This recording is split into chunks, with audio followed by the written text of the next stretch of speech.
Hai,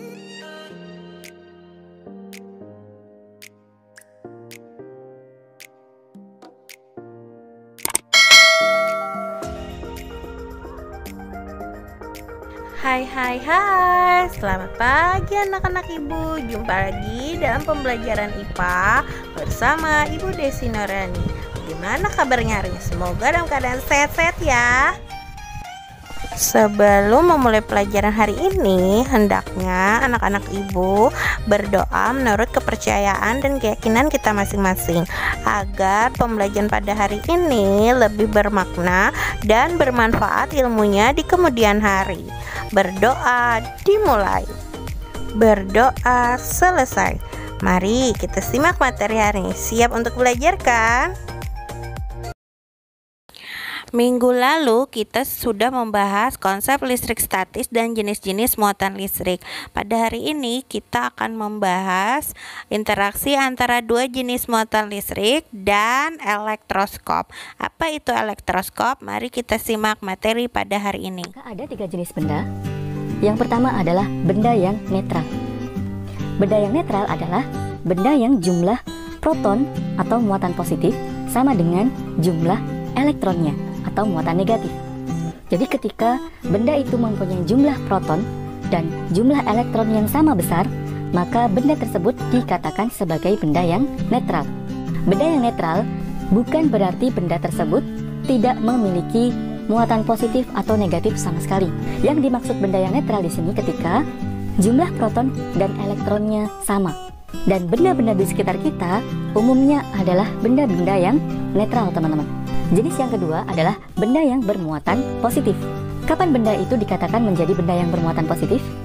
Betul, benda dikatakan bermuatan positif ketika jumlah muatan positifnya lebih banyak dibandingkan dengan jumlah muatan negatifnya.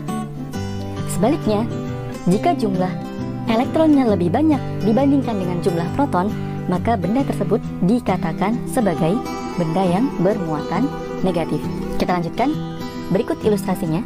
Jika master punya benda dengan jumlah proton 6 dan jumlah elektron 6, maka benda ini disebut sebagai benda yang netral.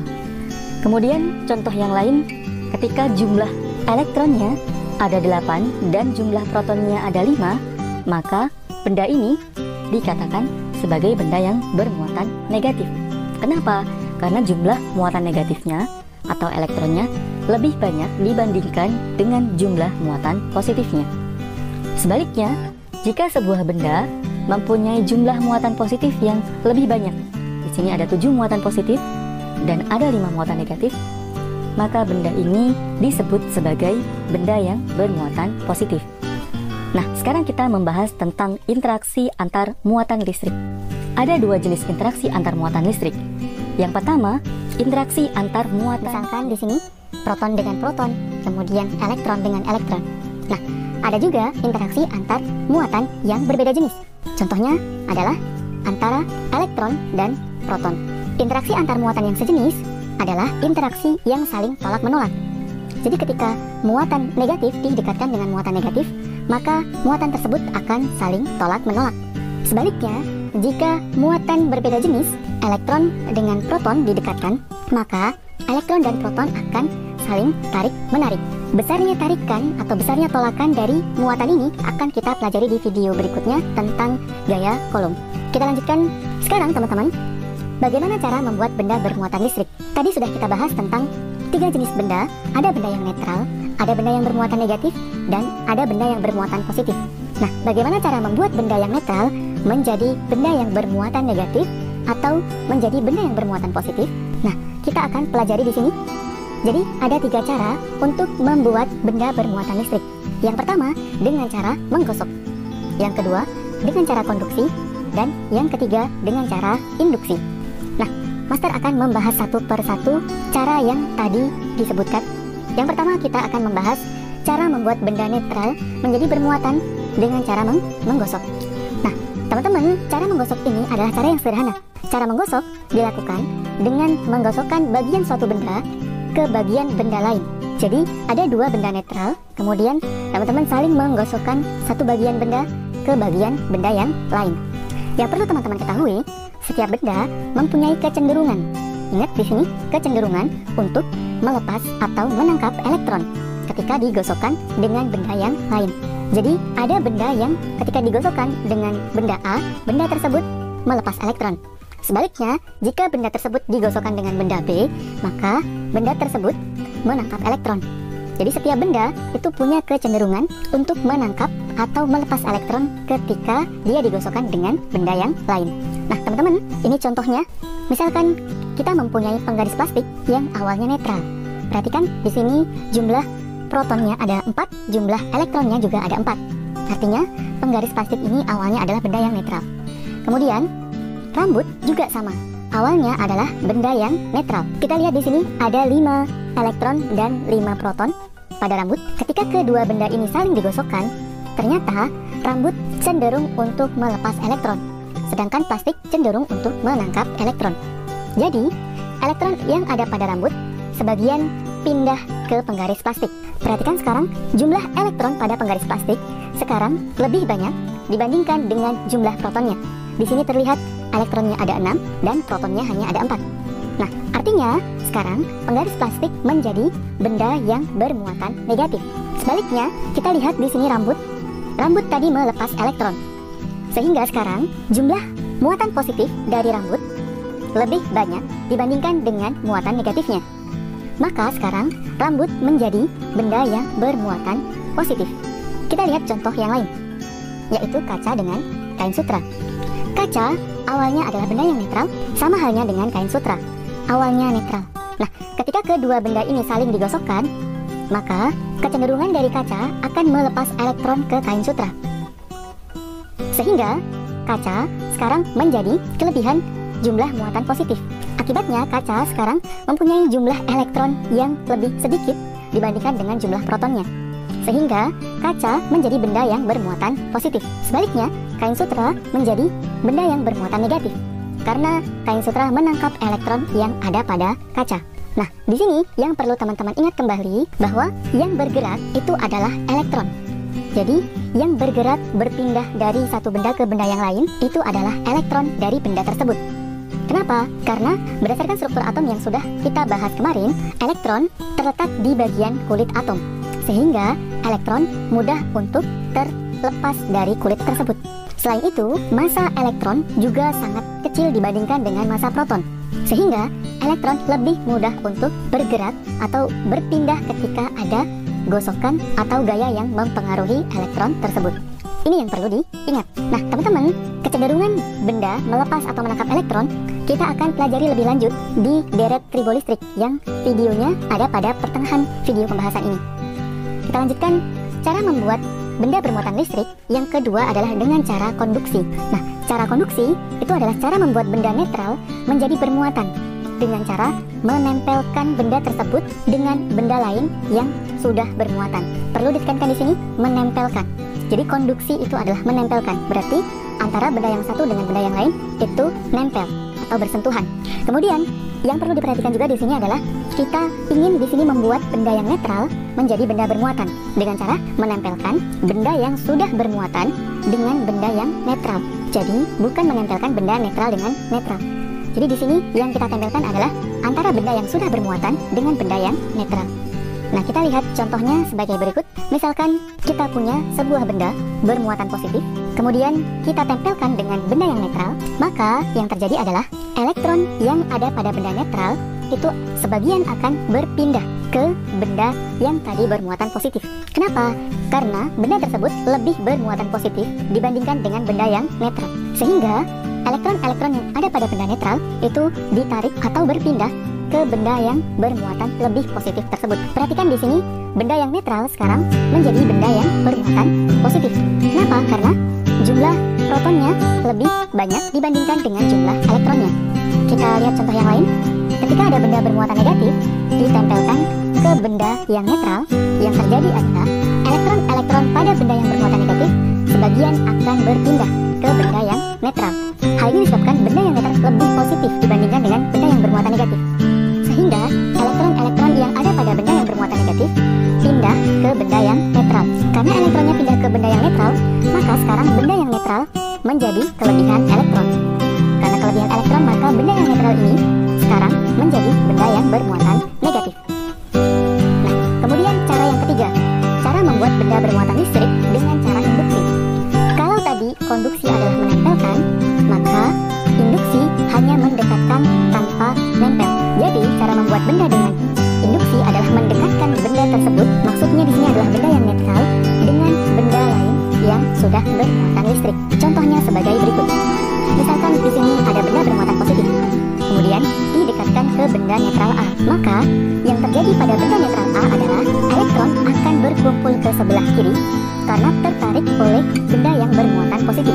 Sebaliknya, proton akan menjauh karena gaya tolak yang dialami terhadap benda bermuatan positif, sehingga proton tersebut berada di sebelah kanan. Nah, sekarang bagaimana cara membuat benda netral A bermuatan? Nah, sebenarnya ini adalah satu kesatuan antara benda netral A dan benda netral B. Jika kita ingin membuat muatan pada benda netral A maupun B dengan cara induksi, maka kita mendekatkan benda yang bermuatan positif ini ke benda netral A dan B seperti ilustrasi ini. Kemudian yang terjadi pada benda netral A, muatan negatifnya berada di sebelah kiri dan muatan positifnya berada di sebelah kanan. Begitu juga halnya dengan benda B. Karena muatan positif ada di sebelah kanan, maka benda netral B juga mengalami pemisahan muatan yang sama dengan benda A. Karena ada perbedaan muatan yang cukup besar pada sisi kanan benda netral A dan pada sisi sebelah kiri dari benda netral B, maka sebagian elektron yang ada pada benda netral B akan berpindah ke benda netral A karena tertarik dengan muatan positif yang ada di sebelah kanan benda netral A. Sehingga sekarang kondisinya benda netral A mempunyai jumlah elektron yang lebih banyak dibandingkan jumlah protonnya, sehingga benda A sekarang menjadi benda yang bermuatan negatif. Begitu juga dengan benda B. Karena benda B elektronnya pindah sebagian ke benda netral A, maka benda B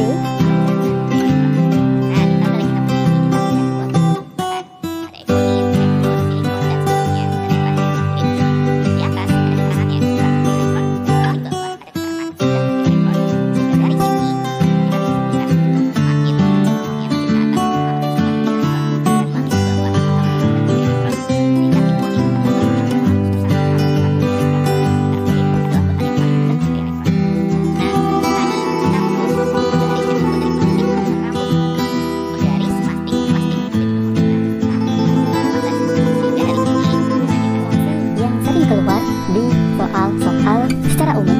Di sini ada interaksi antara plastik dengan kain wol, ada ebonit dengan kain wol, ada kaca dengan kain sutra, dan ada sisir dengan rambut.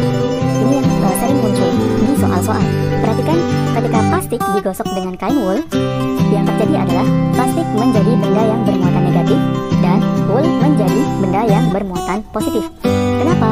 Karena elektron-elektron pada kain wol berpindah ke plastik. Karena berpindah berarti sekarang plastik menjadi kelebihan elektron, sehingga dia menjadi benda bermuatan negatif. Sedangkan wol, karena dia melepas elektron, maka sekarang wol menjadi benda yang bermuatan positif.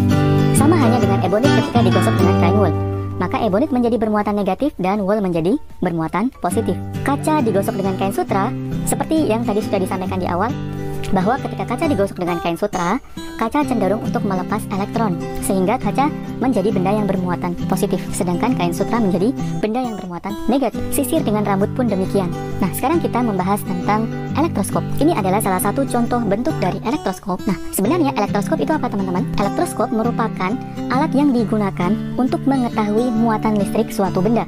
Jadi, jika kita ingin mengetahui muatan listrik suatu benda, maka kita menggunakan alat yang bernama elektroskop ini. Bagian-bagian elektroskop di sini ada kepala elektroskop yang terbuat dari logam.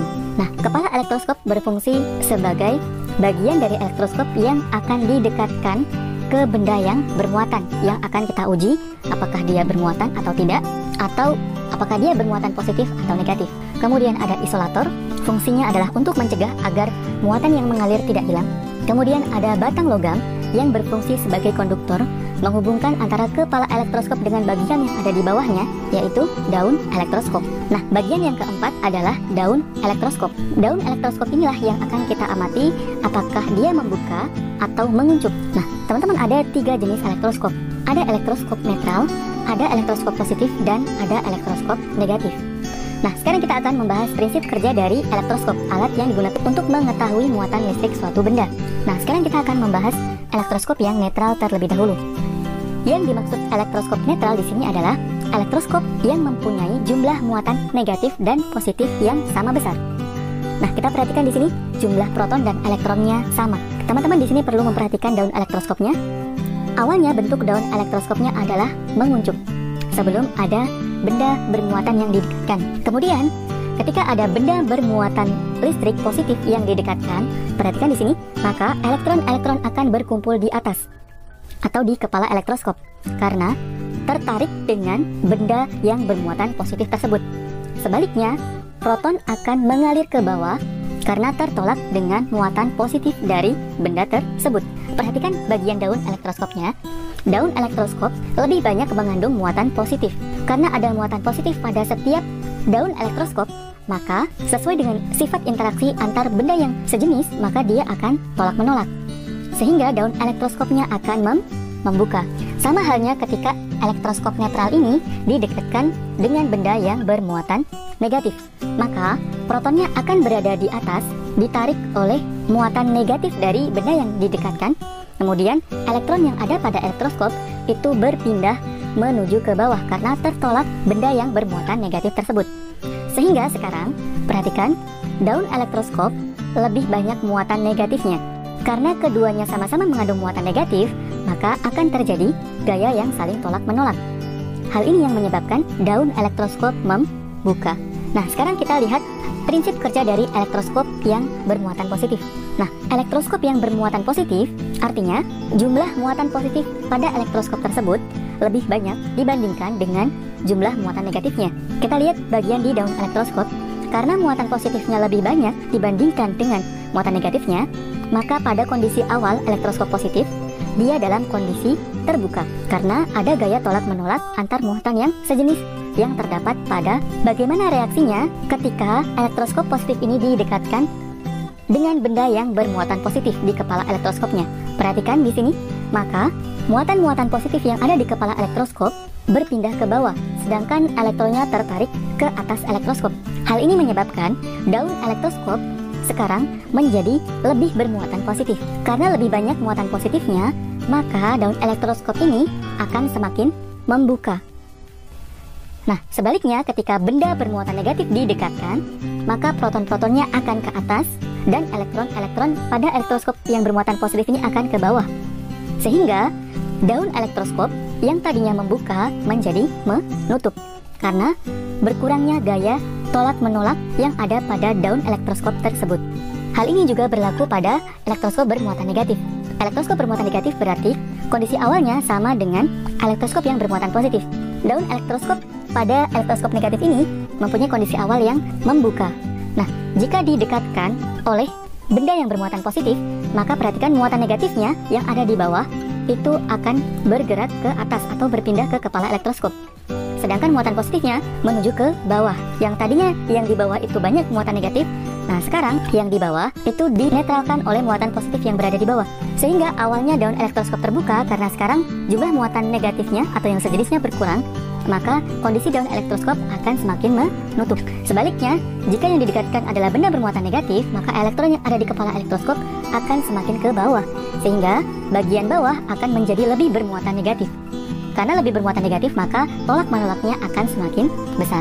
Itu adalah prinsip kerja dari elektroskop netral, positif, dan negatif. Sekian pembelajaran kita hari ini.